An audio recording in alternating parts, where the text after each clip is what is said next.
Элэг зүрхнээс уяатай энхрийн Монгол орн минь. Эцэг эхээс заяатай эрдэнийн алтан үлгэй минь. Сэрүүн булгийн уснаас нь ундалж, сэргэлэн дэнжин салхинтан илбүүлж, хөрстийн элгэнд хөл нүцгэн өсч бойдсон доо. Монгол хүн элэг зүрхнээс их орноо хайрлаж чаддаг юм. Миний Монголын газар шорооноос бурхан гуйсан ч бүү өг гэсэн өвөгдийн захаасаар өнөөдрийг хүртэл Монгол газар нутаг бүрэн бүтнээрэн ариун дагш нараа хадгалагдаж үлдсэн.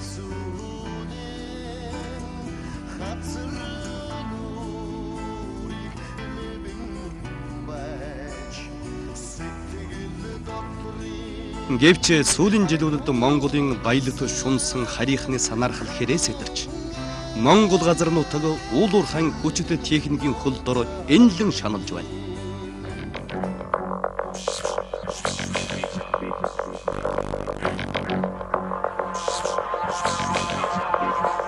Канадын Синтера Голд компани харьяа Боро Голд компани Сэлэнг аймгийн Мандал сумын нутагт 2003 оноос эхлэн алт толборлож байна. 1998 онд засгийн газартай тогтвортой байдлын гэрээ байгуулснаас хойш энэ компани талаар сайнаас сан илүү сар мэдээлэл тасарсангүй. Засгийн газартай байгуулсан тогтвортой байдлын гэрээ нэрийн доо Монголын 40 тонналтыг татваргүй гаргаснараа энэ компани Монголын уулуурхан муу жишг болон үлдсэн. Борогийн үндсэн ордыг 15 жилийн дотор ашиглахаар засгийн газартай гэрээ хийхдээ олборлолт эхэлсэн эхний 3 жил татвараас 100%, дараагийн 3 жил 50% хөнгөлөлт ажиллахаар гэрээ хийсэн. Хөнгөлөлт ажиллах 6 жилийн дотор нөөцөө бараг тэр чигээр нь олборлож Монгол улсын засгийн газрыг мад тавьсан. Борогийн ордоос 40 тонналтыг татваргүй олборлсон энэ компани ухсан газар таан техникийн нөхөн сэргээлт өнөөдрийг болтол бүрэн хийсэнгүй. Хэвлэл мэдээдийн хэрэгслээр нөхөн сэргээлт хийсэн тухай өнгөцсөн төлбөрт материал тараахаас биш яг газар дээрэн алт олборлсон нөхөндөө олборлсон шороогон ядаж хийчихсэнгүй. Одоо Борогоолтын олборлолтыг өгч байгаа талбай дээр хичнээн усан ой байсныг мэднэ шүү дээ. Тэгээ энэний дараа бол энэ усан ойстой нэг ч ирэхээр хасагдахгүй гэж ярьж ирсэн. Нэг бид нэр санаж байгаа шүү дээ. Тэгээ одоо тэнд юу болж байна, юу үлдэж байна тэр зүгээр л мөчгөн хонгол яг л дээрээс нэг хөрсөөр очимор болоо тэгээд нэг хөрсчүүлсэн Улаанбаатарын зам талтай наадлын хөндийг одоо дахиад хүн сэргээлт хийх ч одоо хэдэн сая доллар хэрэгтэй би мэдэхгүй. Алтын аваада авдрын хөсөр чулуудсан Боро Голдтай хариуцлагын тухай ярих хангалттай шалтгаан үг нь бий. Гэтэл өнөөдөр энэ компани Монгол улсын хуулиар хориглосон газарт алт тухна баталсан хуулийн хүчингүй болгуулн хэмээн цээжин дэлдэж сууна. Борогийн ордын бодийн хөтөлсөн тус компани өнөөдөр Сэлэнг аймгийн Мандал сумын нутаг ноён уулын зүүн суг гацууртад алтны үндсэн орд олборлохоор захиж байна. Алдарт ноён уулын орчмын энэ газар бол Монгол орны ой, усны гол нөөц төдийгүй түүхийн дурсал газар. Учир нь ноён уулаас олдсон хүннүгийн үеийн булш Аз төдийгүй дэлхийн археологийн судалгаанд том байр суурь эзэлдэг. Харин ноён уулын зүүн суг гацууртын голд 1992 оноос эхлэн гацуурт компани олборлолт хийсэн. Тэд лицензийн Боро Голд компанид худалдаснаар өнөөдөр энд Боро Голд компани алтны үндсэн орд ашиглахаар бүх үйлдвэрлэн хийж зам талбайгаан байгуулад хэлжээ. Олборлолтын талбай нь гацуурт голын яг голдрол дотор төдийгүй нарс, хус, шинс тэргүүтэй залуу модоргосон битүү ой дотор юм. Боро Голдын гацуурдын голдын уулах үндсэн ордын олборлолт ой модон дундуур тавьсан зам уурхан камп зэргийг байгуулахын тулд нийт 168 га газрын ой модыг тайрахаар захиж байна. За гацууртын голд өмнө нь гацуурт компани шорон олборлолт хийж байсан алтны за байгаль өөрөө өөрийгөө нөхөн сэргээх замаар шорон олборлолт хийж байсан газар нь өнөөдөр ийм зулцхан моднууд хаа сайгүй ургасан байна. За харамсалтай нь Синтера Голд компани энд дахин үндсэн ордын ашиглалт хийснээр өнөөдөр энэ ургасан зулцхан модыг одоо дахиад тайрч таслах хэрэг гарч байна. За ер нь энэ хоёр компани нийлээд энд 168 га газарт мод огтлолт хийн. За өнөөдөр одоо олборлолт хийх газраа эхнээс нь тэр уулын арыг хэтэрчгт нь ой модыг нь тайрч огтлон унгаасныг та бүхэн харж байна. Монгол орны экологийн тэнцвэрт байдлыг хадгалж үлдсэн ой, усны нөөц газартан эзэн суусан Бороо говьлд энд Канадын вант улсын хил хязгаарыг төмөр тороор загнажээ. Малын бэлчээр, уух ус, гижгэх газрын харийнханд булаалгасан нутгийн малчид өнөөдөр Бороо говьлдаас ундны хан усыг царайчилсан. За одоо бол ингэж энэ толгой яг энэ гэрүүдийн артлын толгой болохлээр зэрэг манай түнхлийн ард түмний морио уралдуулдаг наадан хийдэг толгой нөхгүй юу. Тэгээд хуучмал гасуурт компани тэрнээс цаашаа байсан юм уу? Тэр цаана харагдж байгаа тэр гэрүүдээс цаашаа юугаа яадаг гэсэн. Үйл ажиллагаа явуулдаг гэсэн. Одоо Бороо говьлд гэдэг компани орж ирснээс хойш бүр энэ хүртэл хашаага сунгаад нэг эсэндээ 2 км газар шахуу сунгачаад байгаа байхгүй юу? Газрын. Тэгээ одоо нутгийн иргэд морь уралдах талбайг болсон. Тэ? Хоёр энүүгээр энэчнээс явж тагтдаг байсан ноён хайрхан удаа дахиж чадгаа болсон. Гэх жишээ нь ингээд зөндөө юм ярил. Одоо яг хаана вэ? Одоо энийг харагдаж байгаа хайрханчил ноён хайрхан байхгүй. Тий. Тэгээд одоо энэ нутгийн иргэдэд ус зөөж өгж байгаа энэ компани. Голноос уухгүй байгаа. А мал нь тий. Мал нь бол голоос уугаад хүн нь бол энэчнээс ус зөөж өгж байгаа. Нэг ёсондоо би бол ингэж бодоод байна нутгийн иргэний хувьд. Бидэнд ирээдүй байхгүй болж байгаа юм байна.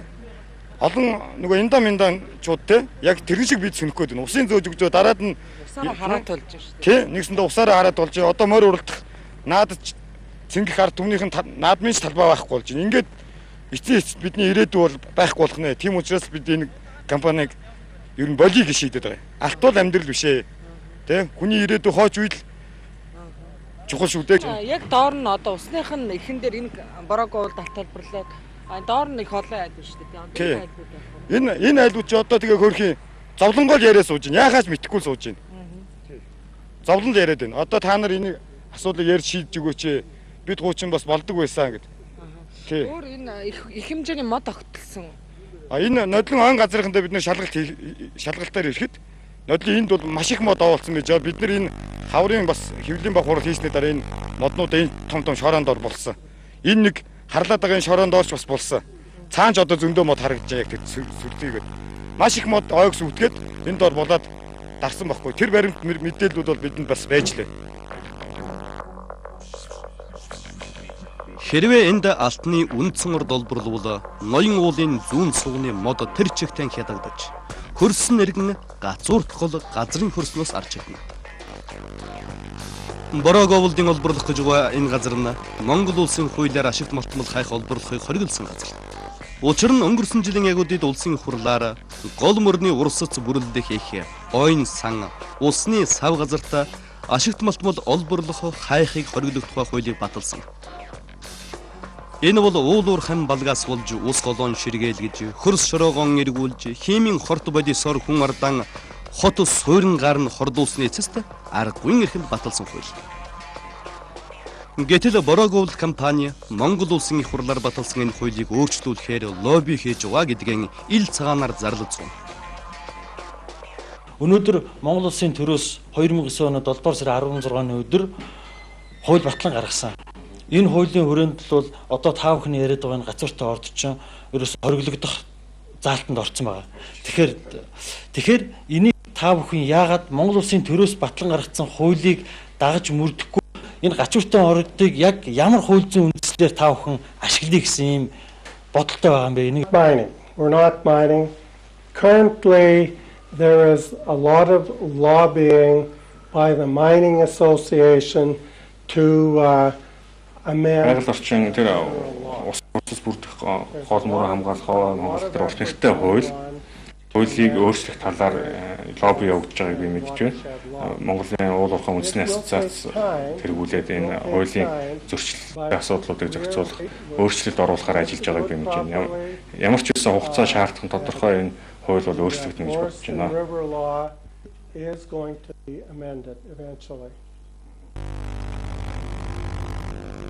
Энэ бол Монголын баялагт эдэн суусан харийнхан авилагч улс төрчдөр нь хүснэн хийлгэж чаддгийн нотлого.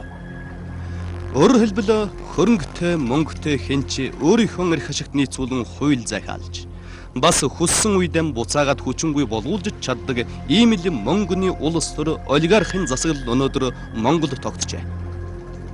Энэ явсаар эцсийн үр дүнд Монголыг үндэс язгуураар нь мөхөөх хорт үр дагавартай. Өнөөдөр хүн мал уух усгүй ангаж цангаж байгаагаас ч илүү аюул бидний хүлээж байна. Энэ бол гацууртын голд нүүрлсэн хүнцлийн хор. Өмнө нь энд газуур компани шорон орд олборлоход ойд ороход цэвдгээс асар их хэмжээний хүнцэл ил гарсан байна.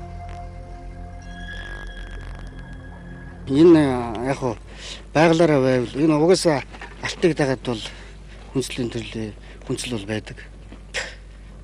Одоо манай боротч байж байгаа. Хүнцэл гэдэг чинь айхтар хортой юм байна л дээ. Нэг би бас гэрэлтээр дамжуулаад ярьж байсан юм шиг байсан. Алтыг дагаж өгөх юм шиг яг алтны ард мөнгө явдаг, мөнгөний ард хүнцэл явдаг. Энэ бол хууль. Тааж байсан алт усан газар хүнцэл ирэх. Хүнцэл бол Монгол улс зөвхөн энд биш дээ. Монголч хүнцэл байна. Нөгөө хонгортой бид нэр цаанад нөгөө усгаар яриад нэгж бөө хүнцэл. Тэгэхээр алтны орд дотор байгаа энэ хүнцлийн хэмжээ агуулга хэмжээ өндөр байх тусмаа тэр араас нь дагуулгаар урьж гэнэ юм байна. Эрдний хаад ноёд BBS-ийн ушаа авахын тулд анх хэрэглэж ирсэн хүнцэл хэмээх энэ хор хэрэгэлсэн даруйдан тухайн хүнд ямар ч шинж тэмдэг илэрхгүй мөртлөн аажимдан аминаас үр удамд нь нөлөөлдөг асар хүчтэй хор. Энэ хор өмнө нь энд шорон орд олборлоход их хэмжээгээр ил гарч тэр нь цас борооны усаар дамжин хараагуудыг бохирдуулах хэмжээнд хүрчээ. Монголын газар тариалангийн гол амин тэжээл болсон хараагуул сэлэнг мөрөнд хүнцэл орж гэмээн монголчууд хүнсээрэн дамжин тэр чигтэн хорд хаюул та бидний хүлээж байна. Гацуурт голоос илэрсэн хүнцэл зөвшөөрөгдөх дээд хэмжээнээс 15 дахин хэтэрснийг судалгааны дүн харуулж байгаа. Хүнцэл бол хөрсөн дор ямар нэг хүний гар хүрээгүй те ийм үед бол ямар ч хоргүй тэр хагааргүй орчинд бол байж байдаг. Тэгтэл энд шорон ордны олборлолт явагдсан байна. 9 оноос тийм ээ. Энэ үед яг үгээр тэр хөрсөн дор байсан хүнцлүүдийг ил гаргаад шорон ордны ил гаргаад тавьчихна. Тэгэхээр нөх хүнцэлч агаартай ил гаргаад ирэхээр эсэлтэй маш бага хэмжээнд л дээ. Энийг бол тэгж энэ чинь бол авиамаар ингэ нэлээх гайхад талбайг аварсан шорон ордны үйл ажиллагаа явагдсан байна шүү дээ. Тэгээ энд яг эсэлтэд ирэхээр тэнд эсэлцэн хүнцлүүд маань бол дангарайлаас хүнцлүүд маань бороо цас тий энэ усаар одоо энэ байж байгаа газрынхаа хамгийн намдор газар хоригдлогдчих. Тэр бороо цас нь угаагдаал яваад байна гэсэн. Энэ нь бол цаашдаа ямар хорттой юм бэ гэвэл голынхаа голдрлоор дагаад одоо цэвэр гол руу очиод тийм ээ хортуулаад. Тэгээ хүнцэл маань бол хорвоо чанар нь бол тэр дор нь хүнийг алддаг, устгадаг, мэдэгддэг. Тэр нь явандаа яаж явах вэ гэхээр мэдрэлт нөлөөдөд явцсан юм байна тийм ээ. Удаан хүний явцад тэр хүнд нөлөөлж тэр хүнийг хордуулаад дээрээс нь урагт дамждаг. Тэгвэл одоо урагаас урагт явна гэсэн үг шүү дээ. Тэгэхээр маш хортой байсан. Тэгэхээр энийг бид нэр илрүүлээд орон нутагтаа эхлээд бид нэр ярьсан байгаа. Тэгэхээр энд байгаа энэ шорон ордноос ийм хэмжээний хүнцэл илэрсэн бол одоо үндсэн ордоос нэг хичнээн хэмжээний хүнцэл илэрхийг бид нэр ярихгүй байна. Шорон ордонд маш их хүнцэл байсан. Тэр ил гаргаа хийцнийг бид нар тэрийг цэвэрлэх гэж байна. Тэгээд одоо шороог нь авчгаад доотлын тэр үндсэн ордод ямар хэмжээний хүнцэл байгаа, ямар хэмжээний тэрийг дагсан зар хүнцэл явагдах юм дээр асуудал масал боломжгүй явж байгаа шүү дээ. Тэгэхээр энэ байгаль орчин бид нэр яг гадна талаас нараад нутгийн иргэний хой мод хадагдчихлаа. Энэ усны их ингээд одоо багтчихлаа гэж яриад байгаа болохоос цаана яг жинхэнэ хамгийн аюултай тэр хүнцэл гэдэг юм хүнд яаж нөлөөлдөг, хүний урагт яаж нөлөөлдөг энэ тэрэ талаар бол одоохондоо ерөөсөө юм ярихгүй юм байна шүү дээ. Тэгэхээр энэ аюулыг бол энэ ерөөсөө бид нар үргэлж санаж явах хэрэгтэй байна. Алт улбарлахын төлөө асар их талбайг химийн бодисоор хордуулж Монгол үндэсний аюулгүй байдалд ч нөлөөлөх хэмжээний хор хохирлыг энд дуудсан газуурт компани захирал Чимбат гэж хэмбэ. Газууртаас олборлсон алтныхан буйнаар Монголын толгой баячуудын нэгэнд зүй ёсоор тооцогдсон түүний байгаль орчинд учруулсан хохирол ганц газуурт голоор тогтсонгүй. Монголын аль сайхан байгальтай газарт алт ухын хэмээн эрх мэдэл хөрөнгө мөнгөөр далайлгад зуuna. Өвөр ханга аймгийн Батулзы сумын нутаг Сөдөтийн эхэнд алт олборлсноор алдарт орхны хүрхрээний амийг тасалсан энэ хүнд Монголын хувьд үйлчилдэг бай. Одоо тэрээр Монголын түүх соёлын дурсгалт газар Төвхөн хийдийн орчимд алт ухаар лиценз авчээ. Энэ олон хүмүүсийн эрх ашгийг ирээдүйн хойч тань боловсныхаа төлөө тэрээр хариуцлага хүлээх нь байтугай. гацууртын ордоос Boro Gold компани олборлол халтганы орлогын 3%-ийг ганцааран авах гинэ. We have a very large Юуны төрөнд гацууртын лицензийг Centerra Gold компани дангаараа эзэмшдэг. Ямар компанид хувааж эзэмшдэг. Гэхдээ нөөц ашигласны төлбөрийг шууд одоо орлогоос нь ямар нэг ашиг биш. Орлогоос нь шууд 5%-аар Монгол Улсын засгийн газар төлнө. Орлогын 5% гэдэг чинь ашигын биш, орлогын гэдэг чинь маш том тоо. 3% гацууртын зарлагдсан хариуцлагатай компани захиалчийн баттай төлөхөөр хийсэн байгаа өмнө лиценз талбайг эзэмшижсэн. Гацуурт Бороогийн үйлдвэр хоёрын хооронд барих зам дээр ажиллах өдөр тээвэрлэх үйл ажиллагааг гацуурт хөгжүүлэх компани, хязгаарлагдсан хариуцлагатай компани зохион байгуулсан.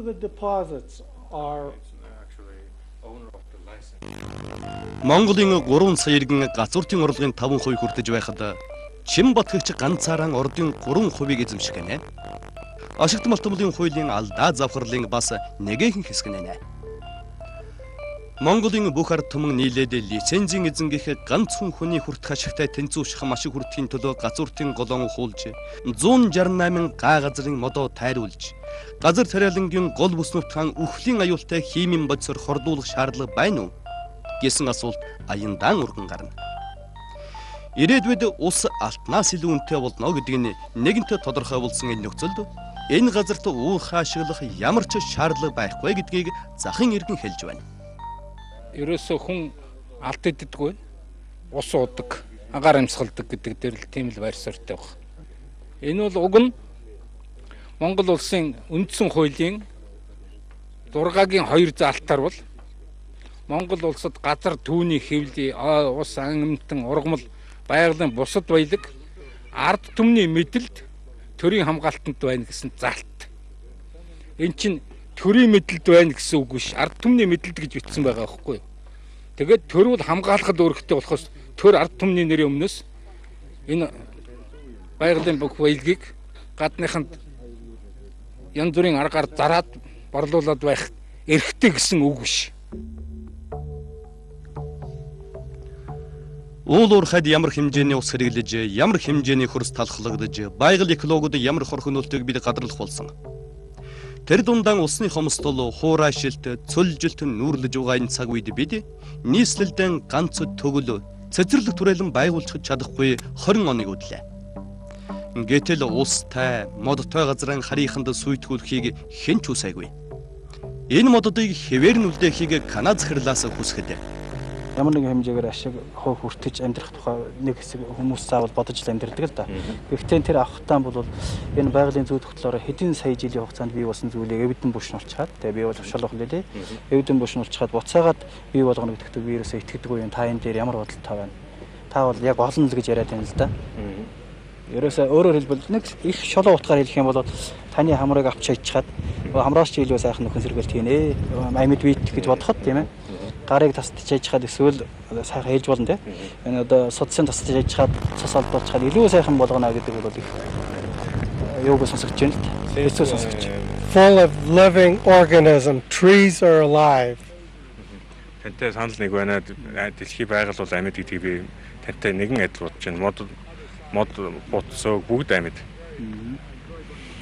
And like any living organism, if a living organism starts getting sick, it needs a doctor or something to help it survive.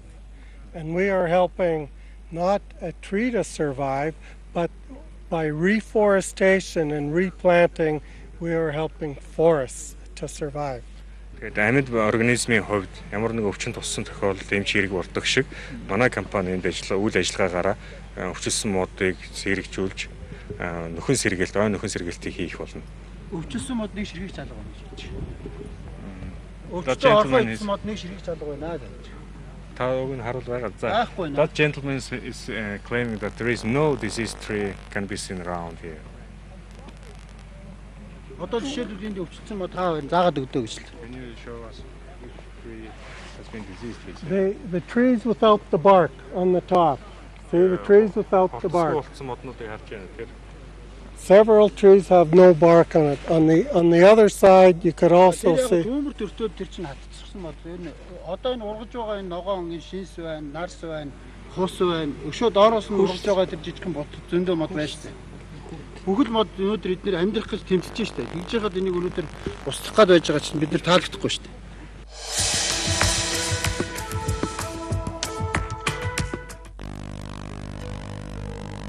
Алтны үндсэн урд ашиглах асар том уурхай байтугай ганц усан буугаар шорон урд олборсны төлөө хүн мал яаж усгүй идэж харангадж байгааг бид хажуугаас нь харж болно.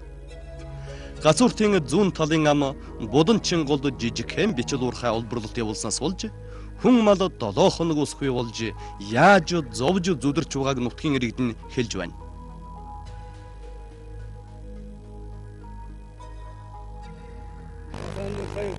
Сайн явж байна. ТV-с явж байна. Тийм. За. За. Ямар асуудал байна яасан? Ярилцлага явж байгаа гэхээр нь ирлээ. За. Аяна ус бохирдож байна. Маш их бохирдож байна. Тэгээд бохирдоод хоёр битээр энэ ус маань хаагаад боож ирсэн чинь энэ олын маань хэтэнд амтны одоо жараахан байна. Усныхын шоу байна. Тэгээд одоо нэлхтийн одоо ингэ хатаад өглөө. Тэгээд усаа одоо та нарыг зүүнгээд би усаа тавьчих.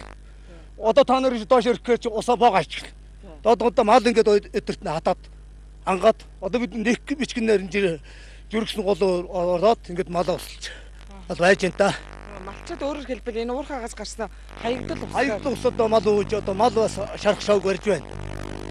Одоо миний нэг үнж байгаа морины хоолонд юм гарч байна. Тэгээ би энэ усны бохирдол болов гэж би одоо өөрөө хэлэх гээд саяар нэг уурхаа хаалгаар урах гэсэн чинь ургуулахгүй харин та нараар эрүүлж орж ирлээ л дээ. Энэ юу хэд хоног усгүй болсон юм? Энэ одоо усгүй болоод одоо төрөө бид 10 хоног усгүй байсан. Өчигдөр нэг хагас тавьсан. Тэгээ өчигдөр сумаас нэг хэдэн хүн ирээд устай байсан. Энэ шөнө байхгүй усууд ирээд манай усаа тавьчихсан тавьж байгаа. Энэ өглөө босгод байхгүй тастаад аваасан. Энэ өглөө нэг хагас ус мал усуулаа. Тэгээд энэ өөрөө таяад гэрэдэггүй. Энэ халуунд хүн малгүй болоо. Хэцүү байна. Усгүй байгаад хэцүү байна. Та нар өөрсдөө амных усыг яадаг? Бидний яг энэ уурхаагаас нэг өнжөөд нэг ус авч өгдөг. Заримдаа өнчихтэр ус нь муудаад байна одоо. Яхаран Монголын 40 тонналтаар гаран угаасан Канада компани өнөөдөр Монголын бүхэл бүтэн голын нэг сумын цаашлаад Монгол үндэсний эрх ашигыг улан дорон гიშгэж Монголын ирээдүйн хойчин хувь заяагаар дэнчин тавьж алт тухах ёстой гэж. Монголын улс төрчид гадаадын компани захиалгаар яагаад баталсан хуулиан буцааж хүчингүй болох ёстой гэж. Тэд Монголын төрөөр иргэдийнхэн эсрэг шийдвэр гаргуулж чадна гэдэгтэн дэндүү итгэлтэй байгааг хуулиар хориглосон газарт нь алт тухахаар бүх бэлтгэлэн базааж байгаа энэ үйлдэлээс харж болно. Гадныхны захиалгаар их орнон худалдаж ард түмнийхэн амьдралыг зодиосулдаг ийм засагтай байхад бид ирээдүйн тухай өөдрөгөр бодож чадна гэж үү? Харин энэ компани хариуцлагагүй үйлдэлээс болж Монголын үрс оюун хомс өрөөл татанхай эргэтэн дутуу төрж Монголын газар нутаг химийн бодисоор хордож уу хусгүй гიშгэх газаргүй болох ийм л эмгэнэлт хувь заяа бидний хүлээж байна. Бороговл компани захиалгаар Монголын төр баталсан хуулиан хэрхэн өөрчлөх эмгэнэлт жүжиг хэрхэн өрнөхийг ард нийтээрэн анхааралтай ажил үлдлээ.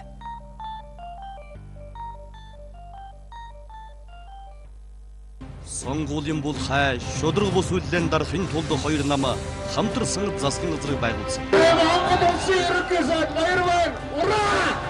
Хяналтгүй сөр хүчингүй болсон Монголын төр ард түмнийхэн эрх ашигыг хөсөр хайж гадна дотны хөрөнгөтлүүдийн захиалгаар ажилтдаг боллоо. Монголын ардчлалын эхний тэр мөрөөдлийн үед дуусаад 7 сарын 1-ээс хойш Монголд үнэхээр бодит мөнгөний засаглал тогтсон гэдэг нь харагдаж байна. Монголын 40 тонналтыг татваргүйгээр гаргасан Канадын Бороговл компани өнөөдөр Монголын төрийг лоббидж хуулийн бүсэснэрэн өөрчлөлтөнд хэвэн бардамнаж байна. By the Mining Association to amend the mineral law.